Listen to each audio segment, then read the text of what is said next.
नमस्कार सर्वांना, श्री स्वामी समर्थ। आजच्या व्हिडिओमध्ये आपण अतिशय महत्त्वाची माहिती बघणार आहोत। बघा, मागच्या व्हिडिओमध्ये आपण बघितलं की स्वामींचा प्रकट दिन कसा साजरा करावा, कोणत्या सेवा करायच्या आहेत आपल्याला, आणि हा जो काही दिवस आहे ना तो आपल्याला स्वामींच्या सेवेमध्ये घालवायचा आहे। कारण की स्वामी आपल्या आयुष्यात आहेत, म्हणून आपल्या आयुष्याला खरा अर्थ आहे। आणि आज आपण जे काही सुखी समाधानी जीवन जगत आहोत ती सगळी काही स्वामी कृपा आहे। आपण खूप भाग्यवान आहोत की आपण स्वामींच्या सेवेमध्ये आहोत। स्वामींनी त्यांची सेवा करण्याचा अधिकार आपल्याला सगळ्यांना दिलेला आहे। म्हणून बघा, आपल्याला स्वामींची सेवा या दिवशी करायची आहे आणि स्वामींची सेवा करताना आपल्याला फक्त आणि फक्त स्वामींसाठी सेवा करायची आहे। या दिवशी आपल्याला स्वामींना काही मागायचं नाहीये। आपण सगळेजण आपापल्या यथाशक्तीनुसार स्वामी प्रकट दिनानिमित्त आपण सेवा करत आहोतच। कोणी 21 दिवसांची सेवा करत असेल, कोणी 11 दिवसांची करत असेल, कोणी 7 दिवसांची करत असेल। आपापल्या यथाशक्तींप्रमाणे आपण सेवा करत आहोत। तर तुम्ही स्वामी चरितामृत या ग्रंथाची जर तुम्ही 21 पारायणे केली असतील किंवा 11 पारायणे केली असतील किंवा 7 पारायणे केली असतील तर आपल्याला उद्यापन कसं करायचं आहे ते आपण आजच्या व्हिडिओमध्ये बघणार आहोत। ही माहिती अतिशय महत्त्वाची आहे, त्यामुळे व्हिडिओ शेवटपर्यंत नक्की बघा। तर आपापल्या यथाशक्तीप्रमाणे आपण सगळेजण सेवा करत आहोतच। आता बघा, जर तुमचे पारायणे तुम्ही जर 21 पारायणे केली असतील किंवा 11 केली असतील किंवा 7 पारायणे तुमची चालू असतील तर तुमचे पारायणे जर 31 मार्चला संपत आहे, म्हणजे स्वामी प्रकट दिनानिमित्त तुम्ही हे पारायण केले आहेत, पण तुमचे पारायणे त्याच दिवशी जर पूर्ण होत असतील तर उद्यापन कसं करायचं आहे बघा। मी तुम्हाला मागच्या व्हिडिओमध्ये सांगितलं की स्वामींचा प्रकट दिन कसा साजरा करावा। त्या व्हिडिओमध्ये तुम्हाला सांगितलं होतं की स्वामींच्या मूर्तीवर आपल्याला अभिषेक करायचा आहे। आता आपल्या सगळ्या स्वामी भक्तांकडे स्वामींची मूर्ती असेल किंवा फोटो असणारच आहे। जर तुमच्याकडे स्वामींचा फोटो असेल तर अभिषेक करण्याची गरज नाही। जर फक्त फोटो असेल तर तुम्ही फोटो स्वच्छ पुसून घ्या। स्वामींच्या फोटोला तुम्ही हिना अत्तर लावू शकता, अष्टगंध लावू शकता किंवा अष्टगंध लावताना त्यामध्ये हिना अत्तर मिक्स करून तुम्ही त्या अष्टगंधाच्या टिळा तुम्ही स्वामींना लावू शकता। त्यानंतर जर तुमच्याकडे स्वामींची मूर्ती असेल तर तुम्हाला अभिषेक करायचा आहे। आता अभिषेक तुम्ही पाण्याने करू शकता, दुधाने करू शकता किंवा पंचामृताने सुद्धा करू शकता। अभिषेक करताना तुम्हाला सगळ्यात प्रथम श्री स्वामी स्तवन म्हणायचं आहे। त्यानंतर तुम्हाला एक वेळेस पुरुष सूक्त म्हणायचं आहे, एक वेळेस तुम्हाला श्री सूक्त म्हणायचं आहे आणि रामरक्षा स्तोत्र तुम्हाला 9व्या ओवीपर्यंत म्हणायचं आहे। कारण की रामरक्षा स्तोत्र 9व्या ओवीनंतर त्याची फलश्रुती सुरू होते। तर या सगळ्या सेवा पठण करत करत आपल्याला स्वामींच्या मूर्तीवर अभिषेक करायचा आहे। आणि ते जे काही तीर्थ आहे तुम्ही प्राशन करू शकता, तुमच्या घरातल्या सदस्यांना तुम्ही ते देऊ शकता आणि उरलेलं जे काही तीर्थ आहे अभिषेकाचं ते तुम्हाला झाडांना टाकायचं आहे। आता बघा, जर तुम्हाला सगळ्या सेवा पठण करणं शक्य नसेल अभिषेक करताना तर तुम्ही तारक मंत्राचं तुम्ही पठण करत करत तुम्ही अभिषेक करू शकता, किंवा तेही शक्य नसेल तुम्ही श्री स्वामी समर्थ, श्री स्वामी समर्थ, श्री स्वामी समर्थ या मंत्राचा जप करत करत तुम्ही अभिषेक करू शकता। तर बघा, आपल्याला जसं शक्य आहे त्या पद्धतीने आपल्याला सेवा करायची असतात। फक्त कुठलीही सेवा करताना, कुठलीही असू द्या, छोटी असू द्या मोठी असू द्या, फक्त ती मनापासून झाली पाहिजे, हे मात्र लक्षात असू द्या। तर अभिषेक करून झाल्यावर तुम्हाला स्वच्छ पुसून घ्यायची मूर्तीने, तुम्हाला हिना अत्तर लावायचं आहे, जे स्वामींचं खूप आवडीचं अत्तर आहे, जे स्वामींना अतिशय प्रिय आहे। त्यानंतर तुम्हाला अष्टगंधाचा टिळा तुम्हाला स्वामींना लावायचा आहे।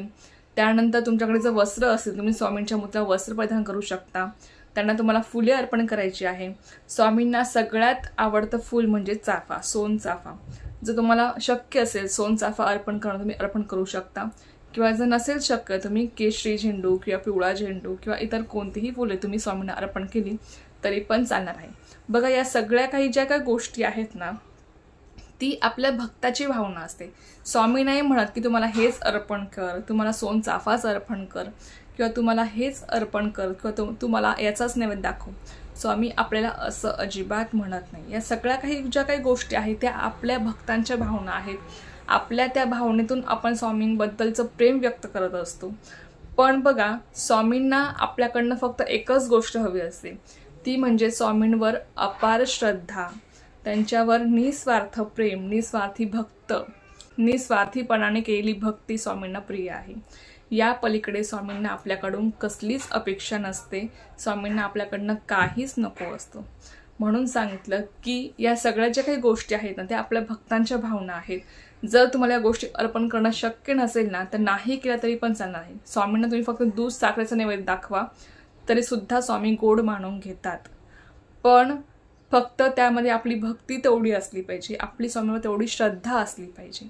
निशंक मनाने आपल्याला त्यांची सेवा करायची असते. स्वामींना आपल्याकडनं हीच अपेक्षा असते की माझ्या भक्ताने माझ्यावर श्रद्धा ठेवावी, माझ्यावर विश्वास ठेवावा, कुठलीही शंका मनात न धरता त्यांनी फक्त माझ्यावर विश्वास ठेवावा, माझी सेवा करावी आणि निस्वार्थी भक्ती आपली असली पाहिजे, निस्वार्थ प्रेम आपलं असलं पाहिजे. कारण की बघा आजकाल म्हणजे आपण सगळेजण तुमच्यापासून माझ्यापर्यंत आपण काय करतो की आपल्याला काही ना काही गोष्टीची अपेक्षा असते, आपल्याला आपली काही ना काही इच्छा असते आणि मग ती इच्छा सांगून आपण स्वामींची सेवा करत असतो. त्यामागे कुठेतरी स्वार्थ असतो आणि ती स्वार्थभावाने केलेली सेवा असते. पण लक्षात घ्या, जेव्हा आपण निस्वार्थपणाने स्वामींची जेव्हा सेवा करतो ना, तेव्हा त्या सेवेचं फळ आपल्याला खूप जास्त पटीने मिळत असतं.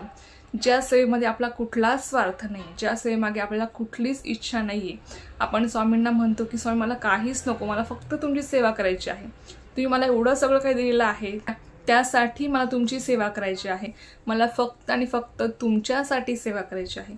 जेव्हा आपण या भावनेने सेवा करतो ना, तेव्हा त्या सेवेचं फळ आपल्याला खूप पटीने जास्त मिळतं. आणि खरंच स्वामींना सुद्धा अशी सेवा खूप जास्त प्रिय आहे, लक्षात घ्या. म्हणून या दिवशी आपल्याला स्वामींसाठी सेवा करायची आहे, स्वामींना काहीच न मागता आपल्याला सेवा करायची आहे. जर तुम्हाला शक्य असेल ना तर खरंच अशी सेवा करा की जी फक्त आणि फक्त स्वामींसाठी आहे, आपल्यासाठी नाही. तर बघा, तुम्हाला या ज्या काही गोष्टी आहेत तुम्हाला जर अर्पण करणं शक्य असेल तुम्ही अर्पण करू शकता, नसेल शक्य तर नका करू. फक्त मनापासून पूर्ण श्रद्धेने स्वामींची त्या दिवशी सेवा करा, ती सुद्धा स्वामी तुमची गोड मानून घेतात आणि स्वामी सदैव तुमच्या सोबत राहतात. त्यानंतर बघा, तुम्हाला स्वामींना धूप दीपाने ओवाळायचं आहे, स्वामींची तुम्हाला आरती करायची आहे. आरतीच्या अगोदर सुद्धा तुम्हाला नैवेद्य स्वामींना दाखवायचं आहे.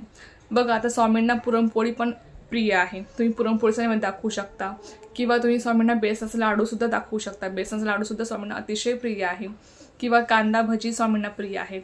पण जर तुम्हाला शक्य नसेल ना यापैकी काही दाखवणं, तुम्ही फक्त वरण भात भाजी चपाती शिरा जर तुम्ही नैवेद्य बनवला तरी पण चालणार आहे, किंवा तेही शक्य नसेल तुम्ही फक्त दूध साखरेचा नैवेद्य दाखवला तरी सुद्धा स्वामी तो गोड मानून घेतात. स्वामींना आपल्याकडनं कसलीच अपेक्षा नसते, लक्षात घ्या.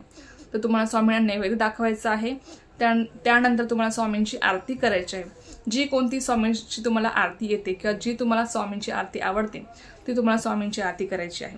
सगळ्यात आधी गणपती बाप्पांची करायची, त्यानंतर दत्त महाराजांची करायची, आपल्या कुलदेवीची सुद्धा करायची, त्यानंतर स्वामींची आरती तुम्हाला करायची आहे. तर अशापर्यंत तुम्हाला आरत्या करायच्या आहेत. आणि त्यानंतर बघा, आता ज्यांचे पारायणे सुरू आहेत त्यांनी उद्यापन कसं करायचं. उद्यापन फार काही विशेष नाही आणि उद्यापन करायलाच पाहिजे असं काही नाही. स्वामीच्या ग्रंथाचं तुम्हाला उद्यापन करण्याची गरज नाही. याचपर्यंत तुम्हाला फक्त नैवेद्य दाखवायचा आहे, आरत्या करायच्या आहेत. आणि जर तुम्हाला अन्नदान करण्याची इच्छा असेल तर तुम्ही 5 मुलं 5 मुली किंवा सुवासिनी जीव घालू शकता किंवा एक जोडपं तुम्ही जीव घालू शकता जर तुम्हाला अन्नदान करण्याची इच्छा असेल तर. किंवा तुम्ही केळी दान करू शकता या दिवशी, किंवा तुम्ही बेसनाचा लाडू बनवून तुम्ही दान करू शकता. या ज्या काही गोष्टी आहेत त्या तुम्ही दान करू शकता. ज्यांना खरंच त्याची गरज आहे अशा गोरगरिबांना तुम्ही दान देऊ शकता. केळी तुम्ही दान देऊ शकता, बेसनाचा लाडू तुम्ही दान देऊ शकता, किंवा तुमच्या यथाशक्तीनुसार तुम्ही कुठलंही दान देऊ शकता जर तुम्हाला दान करण्याची इच्छा असेल तर. तर यापर्यंत तुम्हाला उद्यापन करायचं आहे. उद्यापन फार काही विशेष नाही, फक्त साध्या पद्धतीने तुम्हाला नैवेद्य दाखवून आरती करायची आहे, प्रकारे तुम्हाला उद्यापन करायचं आहे. जर तुम्हाला अन्नदान करण्याची इच्छा असेल तुम्ही गोरगरिबांमध्ये तुम्ही दान करू शकता, काहीच हरकत नाही. तर अशा पद्धतीनेच तुम्हाला उद्यापन करायचं आहे, लक्षात घ्या. हा संपूर्ण दिवस आपल्याला आपल्या स्वामींच्या सेवेमध्ये घालवायचा आहे, लक्षात घ्या. जेवढी जास्तीत जास्त सेवा करता येईल ना आपल्या कामातला वेळ काढून तेवढी जास्तीत जास्त करण्याचा प्रयत्न करा. तर चला, ही एक अत्यंत छोटीशी पण खूप महत्त्वाची माहिती होती जी मला तुमच्यासोबत शेअर करायची होती. तर झालेली सेवा मी माझ्याने रुजू करते आणि आजचा व्हिडिओ इथेच थांबवते. तुम्हाला जे माहिती आवडली असेल तर व्हिडिओला लाईक शेअर सबस्क्राईब करायला विसरू नका. पुन्हा भेटूया अशाच एका नवीन व्हिडिओ सोबत किंवा नवीन विषयासोबत. तो पण सर्वांना श्री स्वामी समर्थ. जय जय स्वामी समर्थ.